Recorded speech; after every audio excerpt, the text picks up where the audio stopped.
Isaya 42:2 Egamecha yegamba bigambo bibino wammanga wagambye 42:2 Isaya egamecha Bayibuli egamba nti olaba bingi Musumba Benard oyabite naye teweetegereza bwe busibwa abasiraamu bwe tukufunye amatumbe gagguse amatuga Benard gagguse naye bambitawulira yetabu kiyaseka Sheka wangi olwaliyo ye Benard alawo ebibingi naye takola atya abeetegereza okumenya tabyetegereza kati ngenze direct kumulamwa Katonda bw'obanga omusinza ota wali yabuusiza ekibuuzo ne mugamba Musumba Benard gerezaamu abantu ovunname nga totadde gyenyi ku ttaka abadde mugezi ate nadduka mangu n'agenda mu njiri wa Yesu kufukamira abasiraamu mu kikolwa ky'okusinza tuvunnama tuyimirira tukutama tufukamira byonna bikolebwa kusinza kali kwetoleetako kimu n'okubya abantu enkyakaali kati saaka ndiyo baba Qur'ani yaleeta ebintu ebyo byonna yaleeta okukutama n'aleeta okuyimirira balayi bwe tuba nga tuyimiridde nga tugenda mu swala nga imaamu agambye eti isitawu tuba tukoze tutya basiraamu tuba tukoze eki tuba tuyimiridde ne tudda ku kikola ekyokola ki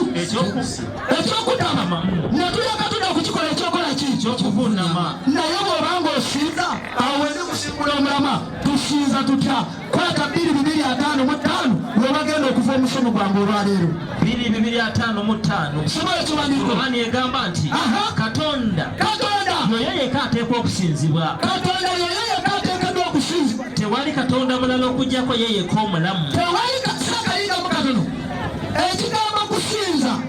kiva mwoyo akola atya asinga byonna abasiraamu bwe tuba tusinza tusinza oyo akola atya asinga byonna abalokole baba basinza basinza ani Yesu Kristo abasiraamu ne tusinza akola atya asinga ate basinza ani Yesu Kristo kati bwe tuba tusinza asinga tumusinza tutya 2:7 Qur'an 2:277 Qur'an egamba etya Allah agamba nti abangemu abakkiriza mukutame era muvuuname musaale Qur'an egamba mulimu okuvunama mulimu n'okutama n'okuteeka ekyenyirudawa kutaka kwennyini kakati seeka naam Qur'an bwe balagira okuvunama nze nange awakana jangu wano nvunamiremu nga totadde ekyenyirudawa kutaka obeera omukristaayo agamba navuname nga totadde ekyenyi kutaka baabo bali wali kayumba kalamba baji mutekomu ate wano seeka ndiyo baba Isaya 18 egamba nti mujjattese ffembi gwe muwulira osobola ajje wano bana mwindi muleke kubakyakaali gwe muwulira nga yasobola ajje wano Benard seeka ndiyo owulira nga asobola akola atya basindika esawukali mulowooza bye tuliko seeka tusaaga Qur'ani egambye obalaba nga bakola batya bavunnama nga bateeka ebyenyirudawa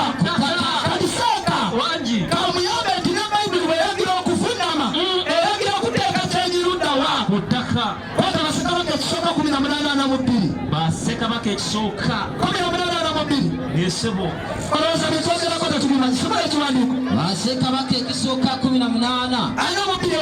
42 egamba ebigambo bino wammanga otya 42 egamba bweti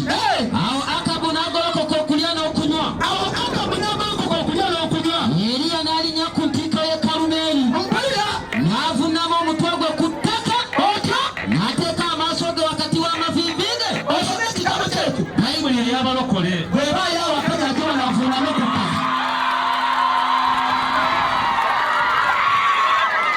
mweseeka ndiyo ono yafuna amaluddawa ku ttaka kwennyini n'ateeka amaaso ge wakati w'amaki w'amaviivi ge kati ye n'alinya omusiraamu akola atya avunnama kaakati bakulu bwe tuba mu kigambo kusinza bwe bw'ogamba nti weesiga mutima gwo seeka wangi kubanga agambye abantu bano nti fe abakristaayo ne mu mutima tuvunnama kubanga omutima gwe ogukumalira olwali bwemubanga mitima gyammwe gye mwesiga ne mutavunnama Bayibuli egamba etya 16 yesu 26 egamba etya somola ekiwandiiko mwe bananfuusi egamba etya egamba nti mwe bananfuusi mwe bananfuusi Isaaya yalagula bulungi ku mmwe Isaya yalagula bulungi ku mmwe ng'agamba nti abantu bano waliwo abantu genda maaso banzisaamu ekitiibwa kyakumimwa. Nga Yesu bamusaamu ekitiibwa kyakumimwa. Yesebu. Genda maaso. Naye omutima gwabwe. Gundi wala. Genda maaso. Era nze Yesu bansinziza bwereere. Bani abasinza Yesu? Abasinza Yesu. Saka osuwa yakubigamba like. Abasinza Yesu bandika ku mikono. Ate bali otubazirawo.